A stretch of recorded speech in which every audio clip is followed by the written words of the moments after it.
Colombia, members of Congress for the right-wing Democratic Center Party have presented a bill to authorize mass possession of firearms. As Brazil's COVID-19 health crisis continues to escalate, with the Pan American Health Organization calling on leaders to take action, the new health minister has promised to rigorously follow far-right President Jair Bolsonaro's instructions. Tanzanian President Pombe Magufuli has passed away at the age of 61 after more than 2 weeks of absence from public life.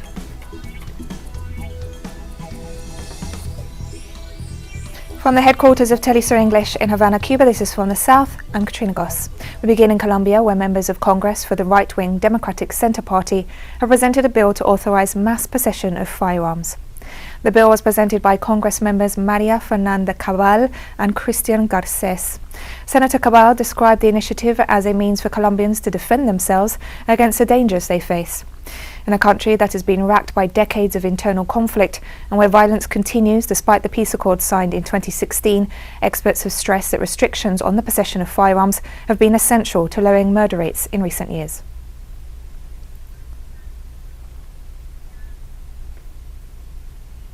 In Ecuador, the two presidential candidates continued their campaign activities this Wednesday in a lead up to the second round vote to be held on April 11th. Andrés Arauz, representing the Progressive Union for Hope coalition, and former banker Guillermo Lasso of the centre-right alliance between his Creating Opportunities Party and the Social Christian Party, will have until April 8th to present their government proposals to the electorate. Both candidates held campaign activities to the south of the capital on Wednesday, where Andrés Arauz visited rural areas and proposed environmental policies. Meanwhile, Guillermo Lasso met with farmers' organisations in the area.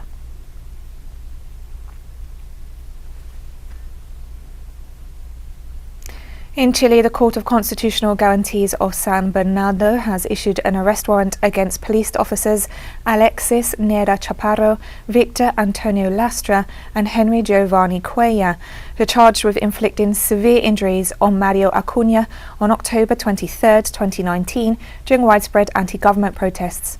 The defendants are to remain in custody as a precautionary measure for 100 days while the investigations continue. We want to thank with all our heart to the public opinion that has supported us, that has pushed us, the professionals that support Mario, and above all, the Codecore group that are the lawyers that have taken this cause forward, the only ones that have always been present. From here, we want to tell you that there is 100 days of preventive detention to investigate and that we have faith in justice again. We will continue with all our strength with Mario, fighting to get ahead, and that justice is done for Mario Cuellar. Peruvian Judge Maria de los Angeles Alvarez is this Wednesday evaluating whether to accept the request for 18 months of preventive detention for former President Martin Vizcarra in the framework of a corruption investigation. Due to the pandemic, the hearing will be held by video conference and attended by Judge Alvarez, the prosecutor leading the case, Germán Juárez, defendant Vizcarra and his lawyer. According to local media outlets, Prosecutor Juárez has testimonies from up to 5 people who claim to have been involved in the payment of alleged bribes to Vizcarra in exchange for public works contracts when he was governor of Moquegua from 2011 to 2014. Last week, the prosecutor's office requested preventive detention for 18 months as Vizcarra is presumed a flight risk and could work to obstruct justice.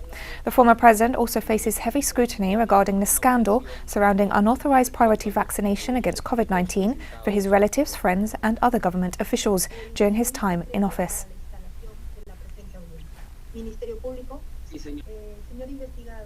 Also in Peru, transporters are continuing their national indefinite strike action in protest of an increase in fuel prices and operating costs. Several highways in the country remain blocked.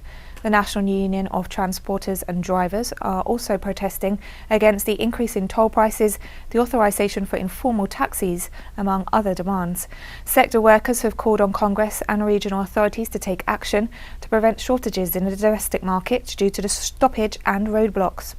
Authorities of the Ministry of Transportation and Communications stated that the executive will provide answers to the proposals made by the union in a bid to stop the strike action.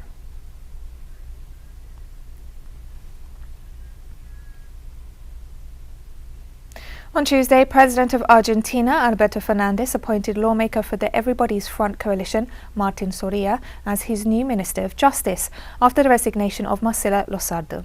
Our correspondent, Carolina Silvestri, brings us more details on what the move means in the following report. The main task of Minister Martin Soria will be to reactivate the federal judicial reform and the reform of the public prosecutor's office in the National Congress, who a few days ago made his position clear in the Argentine parliament. Let there be no mistake that lawfare in Argentina has lost its seat in the presidential palace, but it is still more alive than ever in some offices of the judiciary, in some offices of the Supreme Court or the federal courts. We need to work together, as President Alberto Fernandez asked us to, so that never again in Argentina is there a justice system that acts according to the political winds of the day. The objective of the official and former national lawmaker of the Everybody's Front coalition is to recover the independence of the judicial branch, co-opted by the Macri government and powerful economic groups. The meat grinder that they implemented in order to create that weekly agenda of political judicial news to tame anyone who opposed them and, at the same time, distract public opinion, while they plunge all Argentines into worse debt than under Videla and Martinez de Oz. There are also the meetings with the executive of the Clarín Group and the La Nación Daily, immediately after ruling that appeared on the covers of the newspaper to intimidate, to harass, to persecute. But they were wrong. They thought that the state was like their companies. They thought that they could do whatever they wanted, that they were not going to leave offices, and they ended up losing and left. The news about the appointment of the new minister was welcomed by the Union of Judicial Workers. Martin Soria was an affiliate of ours when he worked in the Federal Court of General Roca. I think that experience in the justice system should lead him to handle things as they should be handled, right? Today, judicial branch has many needs, and we are talking about structural needs to fulfill the mission given to it by the national constitution, which is to control the other branches of the state and to be the last guarantee of the common citizen. The problem of justice is when governments want to subordinate it to their interests, and there we get into complications. I hope that Martin will work in accordance with the dramatic situation that the judiciary is suffering today. Union leader Julio Piumato warns that the problems Soria will face are multiple and urgent. The reality is that 80% of judicial buildings, if they were private, would not be functioning. The computer management system is collapsed. There is a lack of courts, a lack of personnel, and there is a reality that goes beyond the issue of federal criminal justice. It is an all-round issue. So we as a union have a proposal. We hope he is receptive to it, to a strategic plan being drawn up that truly be a state policy on justice, and where we consider all aspects of justice to elaborate a plan that in a few years will allow us to have the judiciary of the nation as the third branch of the state. Although Piumato does not agree with the reform proposed by the executive branch, he does agree with the Fernandez administration that the judiciary can never again be subordinated to other branches. Brazil reported over 2,800 daily fatalities due to COVID-19 on Tuesday, double the number of deaths registered by the United States, which remains the nation most affected by the virus in the world. The latest data provided by the National Council of Health Secretaries brings the overall COVID-19 death toll to over 281,000. The contagion curve is also skyrocketing, with more than 74,000 new cases reported in 24 hours, bringing the total number to over 11.5 million. Hospital occupancy rates are more than 80%. In the midst of this crisis, far-right President Jair Bolsonaro has appointed the fourth health minister since the pandemic began, who's already promised to rigorously follow the president's instructions.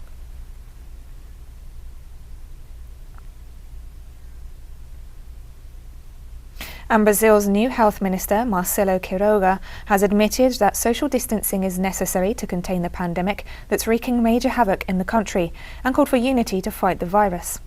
Such statements may seem common sense, but they represent a novelty in the government of far-right President Jair Bolsonaro, who has continuously downplayed the seriousness of the virus and failed to control its spread in the country. Even as the health crisis rages on, Bolsonaro continues to promote crowds, reject the use of masks, and question the effectiveness of vaccines. Quiroga is his fourth health minister since the pandemic began, and while he's assured that he will make changes to the policy to fight COVID in the country, he's also vowed to follow the president's instructions.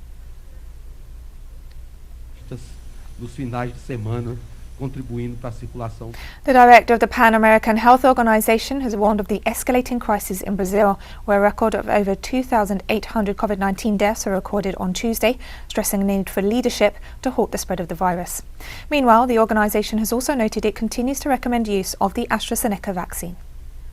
The situation in Brazil is a cautionary tale that keeping this virus under control requires continuous attention by public health authorities and leaders to protect people and health systems alike from the devastating impact of this virus. PAHO recommends the continued use of AstraZeneca's COVID-19 vaccine while the European cases are being investigated, and we do not anticipate any impact of this invention on distribution through the COVAX mechanism. President of Mexico, Andrés Manuel López Obrador, said Wednesday the country's health authorities are still confident about using AstraZeneca's COVID-19 vaccine. Mexican medical specialists are working on it, and they are in communication with the World Health Organization. There is research in the world, and doubts are beginning to be cleared up, and the vaccine is authorized for use. We have already used thousands of AstraZeneca vaccines, and we haven't had any problems with the vaccine. Cuban President Miguel Díaz-Canel has acknowledged a valuable contribution of the country's scientists in overcoming the challenges posed by COVID-19. The Cuban head of state emphasized that the country is developing the technology that will guarantee the substitution of imports after a working meeting with a team of scientists and researchers who are working on new equipment to face the pandemic. Cuba has continued to offer its internationalist cooperation throughout the pandemic, sending medical brigades to dozens of countries. Meanwhile, despite the huge limitations imposed by the US blockade, the country's scientists have developed 5 COVID-19 vaccine candidates, as well as other drugs to treat the disease. To date, Cuba has reported almost 63,000 cases and over 58,000 recoveries.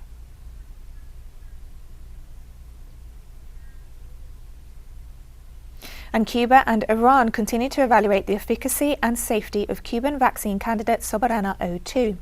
The two nations are making progress in the clinical trials of the drug, one of the 5 Cuban vaccine candidates created to fight the novel coronavirus. Cuba's Finlay Vaccine Institute and the Pasteur Institute of Iran signed an agreement on January 8th to carry out phase 3 clinical trials of the vaccine candidate. Despite both countries being subject to harsh US sanctions which severely limit their access to medicines, they've worked to develop their own vaccines and treatments in the face of the pandemic. Tanzanian President John Magufuli has passed away at the age of 61 after more than a 2-week absence from public life. Vice President Samia Suluhu made the announcement on state television, informing that the president had passed away due to a heart condition. President Magufuli had not made any public appearances since February 27th, but appeared in an activity that was broadcast by local media last week. His absence had sparked rumours regarding possible infection with COVID-19. Fellow citizens, it is with deep regret that I inform you that today, on the 17th of March 2021, at 6 p.m., we lost our brave leader, the President of the Republic of Tanzania, Honorable John Pombe Joseph Magufuli, who has died of a heart condition at the Msera Hospital in Dar es Salaam, where he was being treated. On the 14th of March, he fell unwell, and he was rushed to Masena Hospital, where he continued with his treatment under supervision of doctors from Kikewe Cardiac Hospital until his demise. Funeral arrangements are being made, and you will be notified. Our country shall be in a mourning period of 14 days, and the flag shall fly at half-mast. Lebanon's President Michel Aoun on Wednesday urged Prime Minister-designate Said Hariri to quickly form a government or step aside as the country's economic crisis deepens. Lebanon's deeply divided political class has failed to agree on a new cabinet since a massive explosion in Beirut port last August that killed more than 200 people and led to the government's resignation. The country is in the midst of its worst economic crisis since the 1975 to 1990 civil war. The Lebanese pound has lost almost 90% of its value on the black market. On Wednesday, protesters briefly tried to storm the Economy Ministry to denounce the explosion in commodity prices.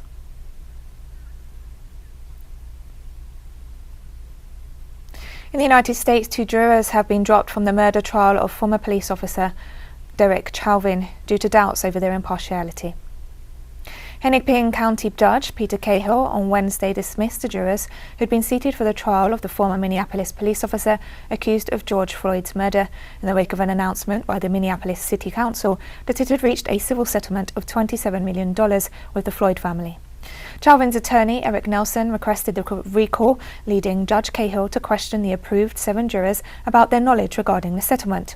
5 of them said they would set that information aside while serving, but 2 admitted it affected their ability to assure Chauvin of his constitutional right to be presumed innocent during the course of the trial.